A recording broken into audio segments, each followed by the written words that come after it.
मेरा एक शब्द नीतीश के खिलाफ निकाल के दे दीजिए, मैं अभी राजनीति छोड़ देता हूँ। नाराज काहे चल रहे हैं? क्योंकि यहाँ की व्यवस्था वैसी थी। और अगर मैं बता रहा हूं कि गलती से फिर से सांसद बना और फिर वो परिस्थिति उत्पन्न हुई तो उसे तिगुना करूंगा। सांसद बनाऊं, मेरा कुछ नुकसान ही हुआ, मुझे कोई लाभ नहीं हुआ। मेरा व्यक्तिगत नुकसान हुआ होगा सांसद बनकर, मेरा लाभ नहीं हुआ, एक लाल नए पैसे का नहीं हुआ, ना होगा। उसी दल के सांसद रहे, उसी कंबाइन के सांसद रहे, एयरपोर्ट नहीं बनवा पाए। मैं उन पर सीधा आक्षेप लगाता कि उन्होंने पूर्णिया के साथ गलत किया। और कोई और सक्षम अगर सांसद बना तो 6 महीने में यहाँ हवाई जहाज उड़ रही हो। हमेशा की तरह आप लोगों से मिलकर बहुत ही प्रसन्नता होती है। और इस बार आए हैं पूर्णिया तो एक नई सरकार बन गई है और नई सरकार की बहुमत भी सिद्ध हो गई है। तो अब आशा करते हैं कि ये सरकार लगकर और काम करे। लोकसभा का चुनाव सर पर है और आप प्रेस से साथ जरूर जुड़े हैं, लेकिन यहाँ के नागरिक भी हैं तो आपके मन में भी उत्सुकता होगी। माफ कीजिएगा निराश करने के लिए, मेरे पास अभी कोई घोषणा करने को है नहीं, लेकिन क्षेत्र की जनता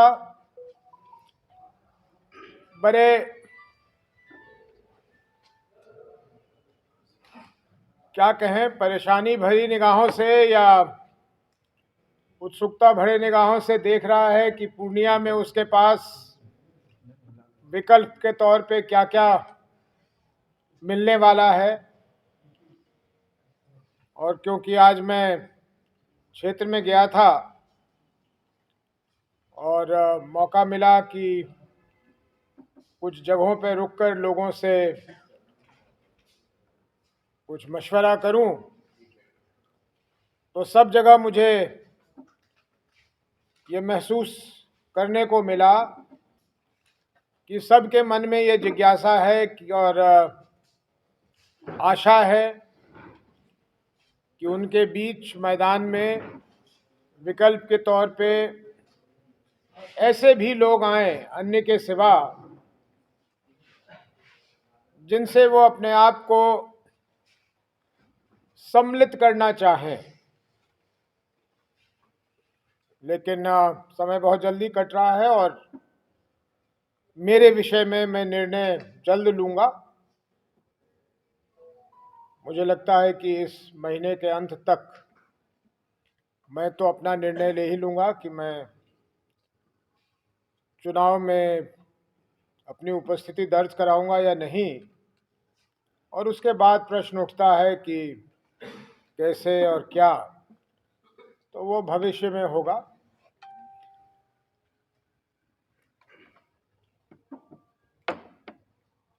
जितने बार आया हूं पूर्णिया,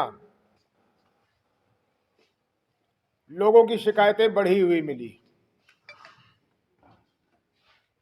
और मुझे आश्चर्य है कि जो बिहार अपने आप को कहता है कि इतनी तरक्की हो रही है, जहाँ के हमारे आदरणीय मुख्यमंत्री जी कहते हैं कि बहुत तेजी से तरक्की हो रही है, केंद्र की सरकार कहती है कि तेजी से तरक्की हो रही है और मेरे पास कोई वजह नहीं है कि मैं कहूं कि वो गलत बोल रहे हैं। लेकिन फिर भी मुझे वो अपने क्षेत्र के लोगों के जिंदगी में वो फर्क क्यों नहीं दिखता है। इमारतें बनती हुई दिखती हैं, सड़कें भी बन जाती हैं, पुल का भी निर्माण होने लगता है,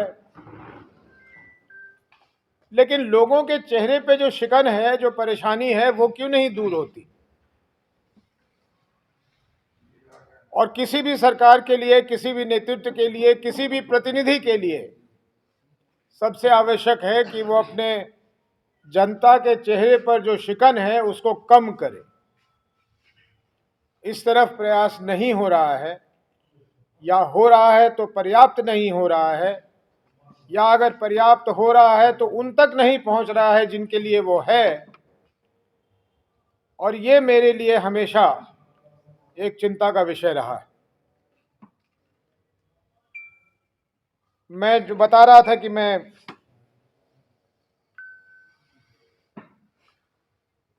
रुपौली क्षेत्र तक गया था,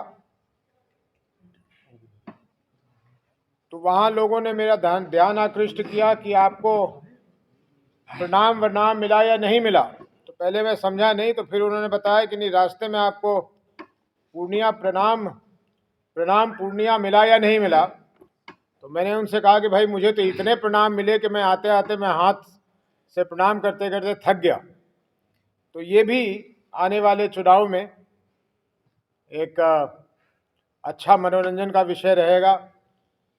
प्रणाम करते हुए लोग चुनाव में अपनी उपस्थिति दर्ज कराएंगे, ये अच्छी बात है। तो बस मुझे जो कहना था समाप्त। अगर आप लोगों के मन में कोई प्रश्न हो, जो अमूमन कम ही होता है, तो ज़रूर पूछिए। सर, चुनाव के लड़ने के निर्णय में इतनी देरी करना, जबकि अब लोकसभा चुनाव काफ़ी कम समय के लिए बचा हुआ है, और अभी भी आप सर कह रहे हैं कि मैं अगले महीने निर्णय लूँगा, तो आपको नहीं लगता है कि पूर्णिया की जनता अभी भी कंफ्यूज है पर्सनली आपके प्रति कि आप चुनाव लड़ेंगे या ना लड़ेंगे? ये निर्णय कहीं देरी से तो नहीं हो रही है? आपका प्रश्न जो मैंने कहा उसी के इर्द गिर्द है। देरी हो रही है, लेकिन मैं अपना निर्णय बहुत चीज़ों को सोच कर लूँगा। अपने प्राथमिकताओं को तय करके लूँगा। अगर हो सकता है कि अगर परिस्थिति इस तरह से पूर्णिया में ना बदलती, तो आज मैं आपको घोषणा करके ये कह रहा होता कि मैं शायद चुनाव ना लड़ूं। लेकिन ऐसा करना मेरे लिए बहुत सारे लोगों को निराश करने के बराबर होगा। इसलिए जो मैं देख रहा हूं, जो मैं समझ रहा हूं और सुन रहा हूं, उसकी मूल्यांकन करने के लिए और उस पर अपना निर्णय करने के लिए मुझे कुछ समय लगेगा।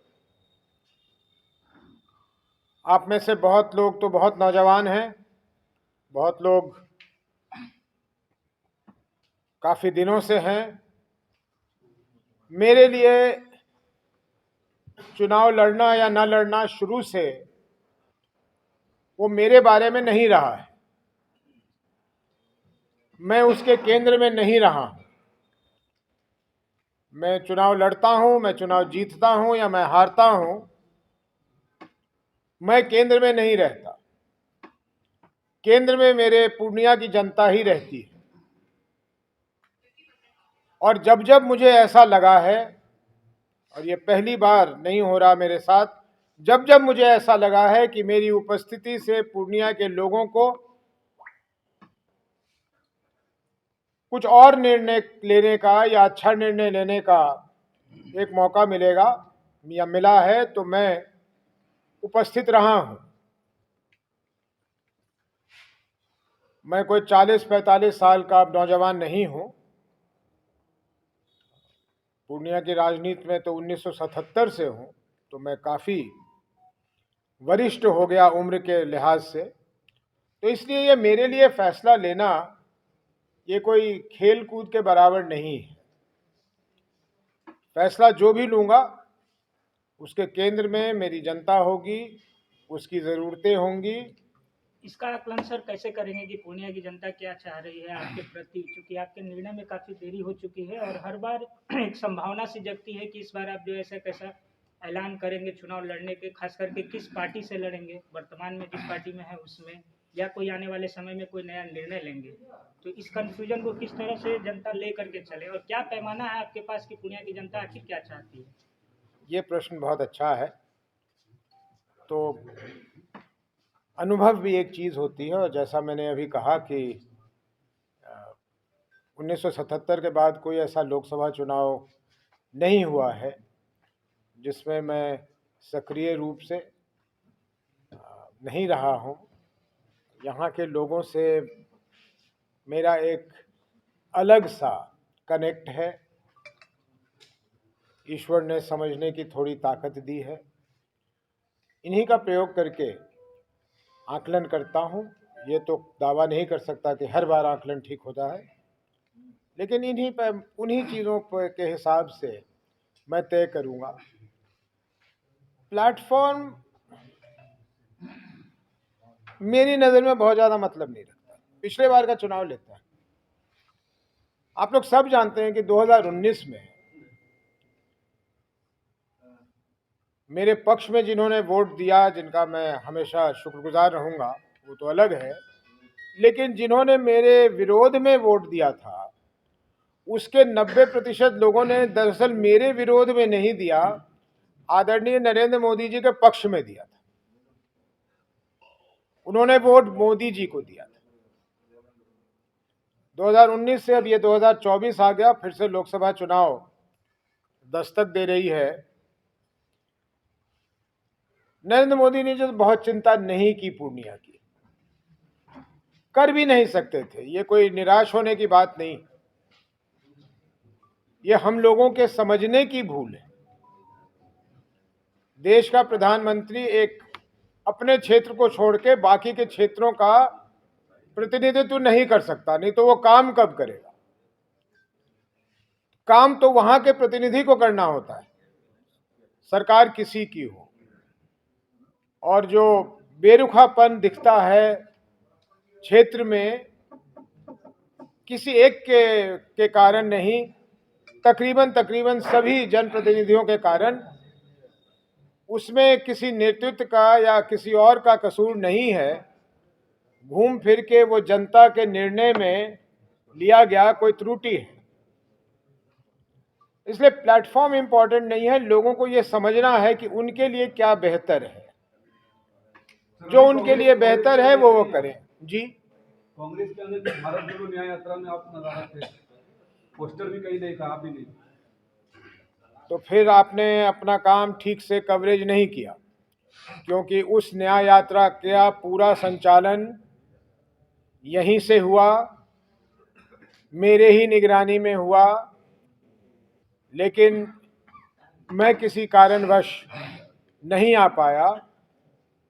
पोस्टर और बैनर की तो बात मुझसे न कीजिए, क्योंकि 10 वर्ष के संसदीय काल में मेरे द्वारा किए गए काम में आपको 5% में भी मेरा बोर्ड नहीं मिलेगा। मैं अपने चेहरे को दिखलाने में और अपना पोस्टर लगाने में विश्वास नहीं रखता हूँ। लेकिन आपको गलत ख्याल है। पूर्णिया का जो अभी कार्यक्रम हुआ, जो बहुत सफल कार्यक्रम हुआ, वो यहीं से संचालित हुआ। और मुझे हर्ष है कि बहुत जगह के कार्यक्रमों से बेहतर कार्यक्रम पूर्णिया में हुआ।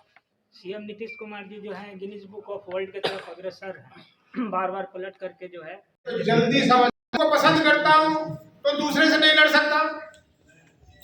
ये कौन सा विचार है? बहुत दिन के बाद नीतीश कुमार बोले हैं आप। क्यों नहीं बोलूंगा? सुनिए, नीतीश कुमार के खिलाफ कभी नहीं बोला हूं। वो जो ये हुआ था वेदना प्रदर्शन, मेरा एक शब्द नीतीश के खिलाफ निकाल के दे दीजिए, मैं अभी राजनीति छोड़ देता हूं। नाराज काहे चल रहे थे? क्योंकि यहाँ की व्यवस्था वैसी थी। और अगर मैं बता रहा हूं कि गलती से फिर से सांसद बना और फिर वो परिस्थिति उत्पन्न हुई तो उसे तिगुना करूंगा। मेरा नाम उदय सिंह, याद रखिए।